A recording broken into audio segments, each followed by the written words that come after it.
A7 C 라인업이 나왔을 때 진짜 쳐다도 안 봤거든요. 전부 다 FX3보다 좋았습니다.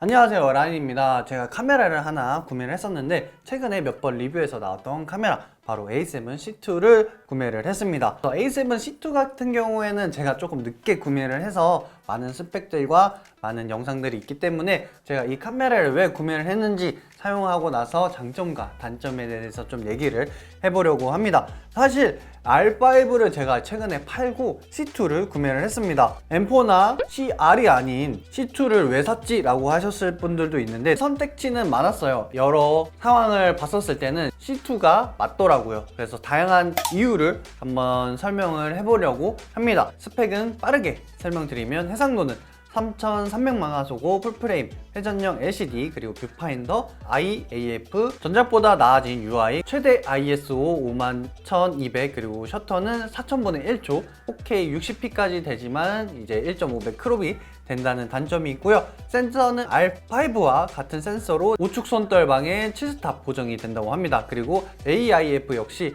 R5의 센서를 물려받아서 굉장히 빠릅니다. 그리고 SC네톤, 크리에이티브 룩, 포커스 브리딩, 소프트 스킨 전부 다 기능을 가지고 있습니다.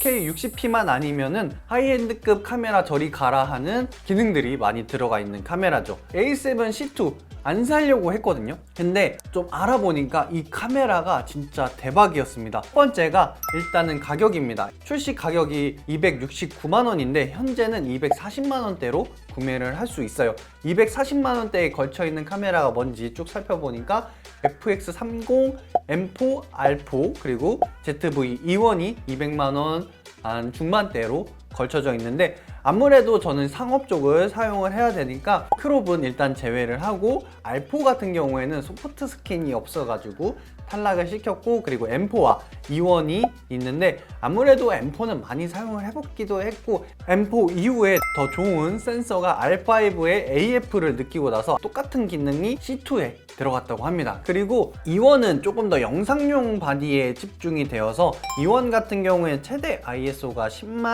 102,400, 그리고 셔터는 8000분의 1초긴 하지만 저는 영상용 바디가 좀 있기 때문에 굳이 안 써도 되고, E1이 조금 더 발열이 심하다고 해가지고 아무래도 좀 안정적인 촬영을 위해서는 교집합돼서 구매를 하게 되었습니다.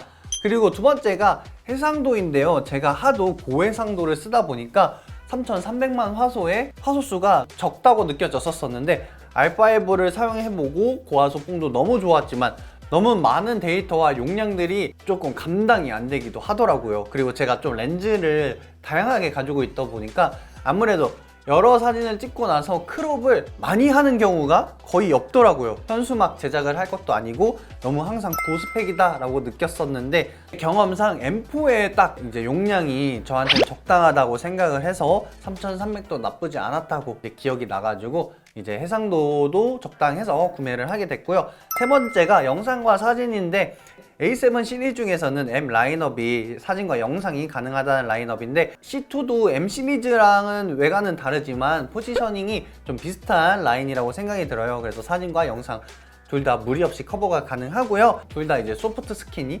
가능하다는 점이 최고였어요. 그리고 베이스 ISO도 S로고 3였었을 때 800과 12800, 그리고 SC네톤일 때는 125와 500으로 영상을 딱 찍기 좋은 듀얼 감도를 가지고 있습니다. 그리고 M4도 똑같은 스펙을 가지고 있긴 해요. 그리고 네 번째가 휴대성과 무게인데요. 아무래도 C 라인이 컴팩트 라인업이기 때문에 들고 다니기도 편하고 탑뷰를 가끔 찍어야 되는 경우가 있는데, 그때 이제 FX3나 A7 시리즈 탑뷰에 매달면은 무거우니까 좀 불안하긴 했었었는데, C2를 매달아 놓으니까 좀 심적으로 편하긴 하더라고요. 카메라 무게 자체가 514g이니까 심리적인 안정감도 들고 휴대성이 진짜 마음에 듭니다. A7 C 라인업이 나왔을 때 진짜 쳐다도 안 봤거든요.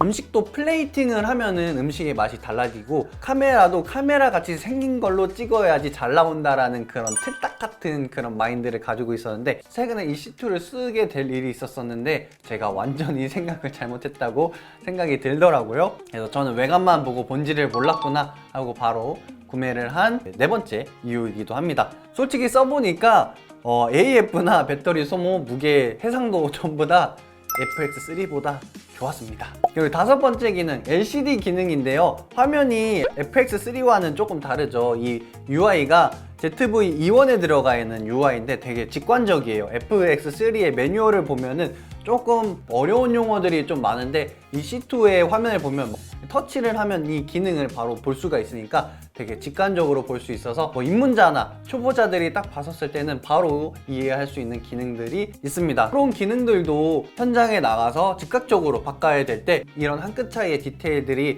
그 상황에서는 정말 중요한 요소이기도 하거든요. 아무래도 1인 크리에이터나 입문자를 위해 나온 카메라이기 때문에 더 친절한 매뉴얼인 것 같습니다. 그래서 감가를 포함해서 기회 비용을 따져봤을 때는 C2가 가장 좋았고 현재도 정말 잘 사용을 하고 있습니다. 그리고 사용해봤을 때 장점도 있었지만 단점은 일단은 그립감이 뭐 그렇게 좋지 않아요. 저는 지금 이렇게 좀 케이지를 껴놨기 때문에 좀 그립감이 조금 향상됐는데 R5를 쓰고 이 C2를 잡아보니까 굉장히 아쉽긴 한데 캐논의 R8 같은 경우에는 그립감이 그렇게 좋은데 이거는 뭐든. 그리고 영상 쪽에서는 두 가지 단점이 있긴 한데 아무래도 상위 버전 위주로 많이 사용을 해보니까 생긴 단점인데 오른쪽을 보시면 슬롯이 하나 있고 요 밑에 마이크로 HDMI라는 단점인데 아무래도 저는 투 슬롯은 거의 안 쓰다 보니까 뭐 그 정도는 이해한다고 치지만 마이크로 HDMI는 M3를 썼었을 때 마이크로 HDMI만 한 50개 부셔 먹었거든요.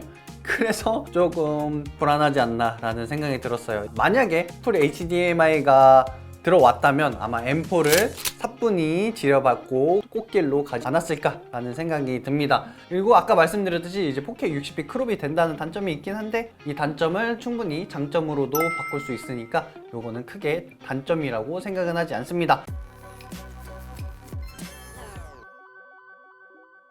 자, 오늘 A7C2에 대해서 이제 간략하게 제가 산 이유와 이제 이 사용 후기에 대해서 좀 말씀을 드려봤는데 소니는 이미 영상과 AF가 너무 많이 나와 있기도 하고 기능들이 너무 상향 평준화되어 있어서 그 테스트나 색감 테스트해야 하는 거는 거의 무의미하다는 생각이 들어서 구매해야 되는 포인트에 대해서 좀 설명을 드려봤습니다. 내돈내산으로 리뷰를 한 거고요. 자, 오늘 영상이 도움이 되셨다면 구독과 좋아요 눌러주시고 저는 다음 영상에서 뵙겠습니다. 감사합니다.